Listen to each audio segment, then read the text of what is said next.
今日同大家食一個全日早餐，好似11點前啦，好似一碗雲吞麵咁嘅價錢，你就可以有咁嘅全日早餐。起源於18世紀嘅英國 Full Breakfast， 即係外國嘅酒吧 cafe， 全天24小時都會供應嘅一個早餐。今日我哋揀個全日早餐咧，個種類都好多，曬住啲咁懶洋洋嘅陽光，跟住喺一個咁舒服嘅戶外嘅地方去食咗早餐咧，我覺得係幾正一件事。可以有咖啡啦，咁有呢個炒蛋啦、bacon 啦，有個 ham 啦、粟米粒啦，同埋有呢個嘅包嘅。講真咧，有啲啡又麻麻地啊，又唔係好夠濃。呢個炒蛋好滑啊！好中意食呢啲咁嘅炒蛋，睇落去咧佢啱啱凝固，但係佢冇話好表面嘅窿，有夠嫩滑，裏邊仲有少少汁。咁啊表面就放啲 pepper， 放啲鹽，其實 OK。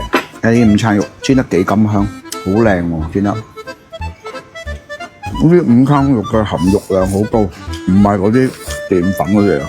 bacon 咧，我就嫌今日呢件 bacon 咧煎得未夠乾，即係煎乾少少咧，會油啊多啲釋出，咁你食落口嘅時候就會更加香脆啲，冇咁肥膩。嗱，好似我咁樣，首先你可以放一啲蛋落去啦，再放少少粟米啦，咁你可以又放一件 bacon 將放去，我中意蛋多少少，咁你就可以自己做一個三文治食法啦。不過呢間要美中不足咧，佢冇黃油俾我哋點咯。個麵包皮就好乾好脆。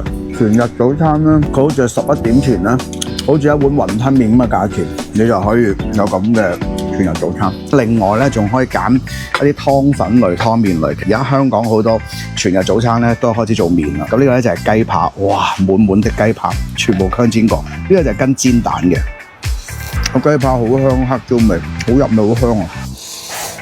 麵又唔使講，絕對就係呢個公仔麵。喺某啲平台咧，你可以揾到券嘅，拼一拼咧先至15個幾啫。老細點個關注咧！